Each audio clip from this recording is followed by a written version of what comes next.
پرویز مشرف کے خلاف کام کرنے، ان کے خلاف بولنے والوں کو ہراساں کرنا شروع کر دیا، جو کہ عمل تاحال کسی نہ کسی صورت میں جاری ہے۔ قومی بیورو کے بعد نیشنل اکاؤنٹیبلٹی بیورو، جس کا نام جسے عرف عام میں نیب کہا جاتا ہے، وہ کام کرتے رہے اور آج تک کر رہے ہیں، اور ہر آنے والا چیئرمین یہ کہتا ہے کہ اس نے اتنے ارب ریکوری کی، اس نے اتنے ارب ریکوری کی، لیکن آج تک یہ پتہ نہیں چل سکا کہ وہ جن سے ریکوری کرتے ہیں ان کا سٹیٹس کیا ہے، کیونکہ آج تک نہ تو وہ آصف علی زرداری سے کوئی ریکوری کر سکے، نہ وہ بے نظیر زرداری مرحومہ سے کوئی ریکوری کر سکے، نہ وہ شرجیل میمن سے کوئی ریکوری کر سکے، نہ وہ نواز شریف سے کوئی ریکوری کر سکے،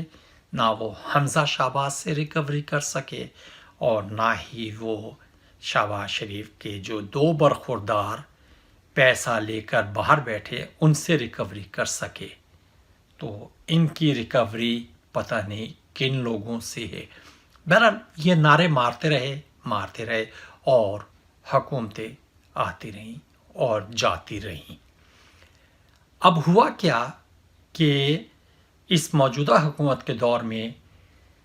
جب نواز شریف، شہباز شریف باہر چلے گئے تو یہ اپنا کام کرتے رہے بقول ان کے کہ ہم یہ ریکوری کریں گے، ہم وہ ریکوری کریں گے، لیکن ریکوری کرنا تو درکنار، یہ تو لوگوں کو اپنے پاس تک نہیں بلا سکتے۔ آج کی بات لے لیں، آج شہباز شریف کی، میاں شہباز شریف صاحب کی نیب عدالت میں پیشی تھی۔ میاں شہباز شریف صاحب پورے ملک میں کرونا کے لیے لڑ رہے ہیں، بقول ان کے، میں نہیں کہہ رہا ہوں، بقول ان کے میاں شہباز شریف صاحب ایک ٹیم بن کر کرونا کے خلاف لڑ رہے ہیں، اور اس کے لیے انہوں نے اپنا ایجنڈا بھی دیا کہ میر شکیل الرحمان کو رہا کر دو تاکہ کرونا کے خلاف ایک ہو کر لڑائی لڑی جا سکے۔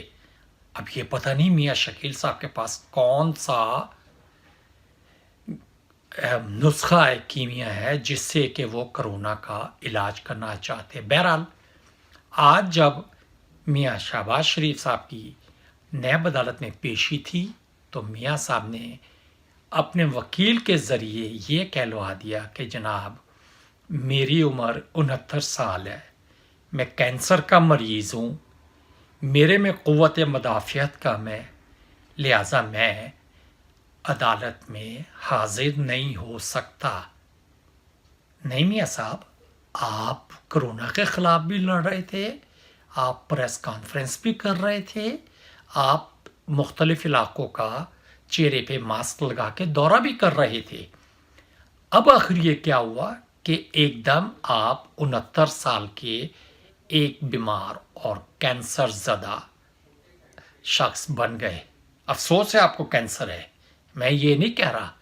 لیکن یہ کیسا کینسر ہے کہ پچھلے دنوں جب پاکستان میں بیماروں کے لیے خون کی کمی ہوئی تو آپ خون دینے کے لیے ہسپتال بھی پہنچ گئے، آپ نے خون بھی دیا، جبکہ میڈیکل کی سائنس میں یہ بتایا جاتا ہے کہ کینسر زدہ آدمی کا خون کسی کو نہیں لگایا جاتا۔ آپ تو یہ خون دینے کے لیے نیک جذبے سے پہنچے تھے، تو کیا وہ ڈاکٹر جنہوں نے آپ کا خون لیا یا وہ فوٹوگرافر جنہوں نے آپ کے فوٹوگراف لیے، یہ پہلا موقع نہیں ہے، اس سے پہلے بھی آپ ایک دفعہ خون دینے کے لیے پہنچے تھے، اس وقت بھی آپ کینسر کے مریض تھے، اب بھی آپ کینسر کے مریض ہیں۔ اس وقت آپ 69 سال کے نہیں تھے، تھوڑے کم تھے، آج آپ 69 سال کے ہو گئے، جو کہ آپ نے کلیم کیا، اور آپ نے خون بھی دیا تھا اس وقت، لیکن آج نیب کی پیشی کے لیے آپ کینسر زدہ بھی ہو گئے، آپ 69 سال کے بھی ہو گئے، آپ میں قوت مدافعت بھی کم ہو گئی، اور آپ نیب کے سامنے پیش بھی نہیں ہوئے۔ بہرحال نیب نے کیا کرنا، نیب نے آپ کو ایک اور تاریخ دے دی۔ نیب کا تو ویسے ریکارڈ رہا ہے کہ نیب صرف تاریخ پہ تاریخ اور تاریخ پہ تاریخ دیتی ہے، وہ غریب غربا یہ وہ جو ہم جیسے غریب غربا نہیں، وہ غریب غربا جو کہ ان سیاستدانوں کے مقابلے میں غریب ہوتے ہیں، ان سے تو وہ کچھ پیسے لے لیتے ہیں، انہیں تو کچھ پیسے لے کے چھوڑ بھی دیتے ہیں، پیسے جسے یہ پلی بارگین کہتے ہیں، یہ پلی بارگین کے نام پہ ان سے پیسے لیتے ہیں۔ سوچنے کی بات یہ ہے کہ جن لوگوں نے 5 ارب کی بے ایمانی کی ہو اور وہ آپ کو 2 ارب روپے پلی بارگین میں دے دیں، تو وہ 3 ارب روپے ان کے باپ کی ملکیت تو نہیں تھے، وہ 3 ارب روپے آپ نے انہیں کس لیے چھوڑ دیے؟ پلی بارگین میں جو لوگ آئے ہیں ان میں آصف علی زرداری نہیں آئے، اس میں نواز شریف نہیں آئے، اس میں نواز شریف کی اولاد نہیں آئی، اس میں شہباز شریف نہیں آئے، اس میں بے نظیر زرداری نہیں ہے، اس میں شرجیل میمن نہیں ہے، اس میں فہمیدہ مرزا نہیں ہے، اس میں ڈاکٹر عاصم نہیں ہے، اور کتنے نام بتاؤں آپ کو؟ اتنے نام کافی ہیں یا ان ناموں کے علاوہ بھی آپ کو کچھ نام دوں؟ بہرحال نیب کا یہ قدم کہ نیب احتساب کرے گی، یہ قدم شکوک و شبہات کا شکار ہو چکا ہے۔ نیب کبھی احتساب نہیں کرے گی، نیب ان کیسوں کو لٹکاتی رہے گی، اس امید پر یہ کیس اپنا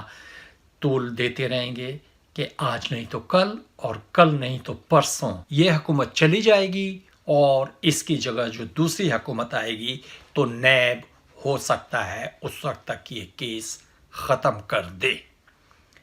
نیب جتنے بھی پیسے لے لے، نیب کسی بھی بڑے کے خلاف کیس نہیں کرتی، نیب کسی بھی بڑے کو آج تک نہیں پکڑ سکی، اور جن بڑوں کو نیب پکڑتی ہے ان کی اتنی پیشیاں لگتی ہیں کہ وہ پیشی کے دوران ہی چیئرمین نیب بھی بدل جاتا ہے، تفتیشی عملہ بھی بدل جاتا ہے، لوگ بھی ادھر سے ادھر ہو جاتے ہیں، اور نیب والے پھر ایک نئے طریقے سے کارروائی شروع کر دیتے ہیں۔ بہرحال دیکھتے ہیں نیب کیا کرے گی، لیکن نیب کا سابقہ کردار دیکھتے ہوئے، نیب کی ماضی کی کارکردگی کو دیکھتے ہوئے یہ کہنا کہ نیب کوئی بہت بڑا تیر مارے گی، نیب کسی قسم کا تیر نہیں مارے گی، نیب کچھ نہیں کر سکے گی، چاہے نیب والے یہ کہیں کہ یہ نیب کے اختیارات پہ حملہ ہے، یا چاہے نیب والے یہ کہیں کہ یہ توہین عدالت ہے۔ مجھے اس سے کوئی فکر نہیں ہے، مجھے اس سے کوئی غرض نہیں ہے۔ نیب یہ بتائے کہ نیب نے آج تک کس بڑے بڑے آدمی سے کتنے پیسے لیے، نیب اس بارے میں کچھ نہیں بتا سکے گی۔ اس کے بعد ایک چھوٹی سی چیز میں اور یہاں پہ آپ سے ذکر کرتا چلوں، ملک کے معروف دینی عالم مولانا تقی عثمانی صاحب نے اپنے ایک بیان میں یہ کہا ہے کہ میر شکیل الرحمان کو پکڑنا غیر شرعی اور غیر دینی ہے۔ میر تقی صاحب، آپ کی عزت دل میں آپ واقعی ہی ایک بہت پائے کے عالم ہیں، آپ جو بھی کہہ رہے ہیں میں اس سے اختلاف کرنے کی جرات نہیں کر سکتا ہے، میرے پاس بہت تھوڑا علم ہے، لیکن خدا کے لیے تقی عثمانی صاحب، آپ سے التجا ہے کہ آپ اپنے اس فتوے کی کوئی تعویل تو دیں، آپ یہ تو بتائیں کہ اگر ایک کرپٹ آدمی پکڑا گیا، اگر ایک بدعنوان پکڑا گیا ہے، اگر اس پہ ابھی تک ثابت نہیں ہوا، آپ یہ کہہ سکتے تھے کہ جب تک ثابت نہیں ہوا لیکن غیر شرعی کا جو آپ نے لفظ استعمال کر دیا، آپ صرف یہ بتا دیں کہ یہ غیر شرعی کس طرح ہے، غیر اسلامی کس طرح ہے، کون سی وجوہات تھیں جس کی وجہ سے آپ نے اتنا بڑا عالم ہونے کے ساتھ اس مسئلے پہ فتویٰ دیا۔ یہ آپ کی ذاتی رائے بھی نہیں ہو سکتی کیونکہ آپ کی ذاتی رائے کو بھی پاکستان کی عوام فتویٰ اور احکام کی صورت میں دیکھتی ہے. آپ کی ذاتی رائے کا بھی ادب کیا جاتا ہے. آپ کی ذاتی رائے کو بھی آنکھیں بند کر کے تسلیم کیا جاتا ہے. مولانا تقی صاحب، آپ سے گزارش ہے کہ اپنے کسی پروگرام میں اگر آپ نے یہ الفاظ کہے، کیونکہ یہ ہم نے ٹی وی پہ دیکھے ہیں، یہ ہم نے اپنے کانوں سے سنے، اگر آپ نے یہ الفاظ کہے ہیں تو آپ اس کی تردید کریں یا تصدیق کریں تو یہ بتا دیں کہ یہ الفاظ آپ کو کیوں کہنے پڑے، کون سی وجوہات تھی جس کی وجہ سے آپ نے یہ الفاظ کہے، یا وہ کون سے شواہد ہیں جس کی وجہ سے آپ یہ سمجھتے ہیں کہ یہ غیر اسلامی اور غیر شرعی فعل ہے. بہرحال میں اس پہ زیادہ نہیں کہوں گا، میں تو ایک چھوٹا سا مسلمان ہوں، آپ تو ایک بہت بڑے عالم ہیں. بہرحال اس کے ساتھ ہی میری ایک دفعہ دوبارہ نیب سے درخواست ہے کہ نیب کام کر لو،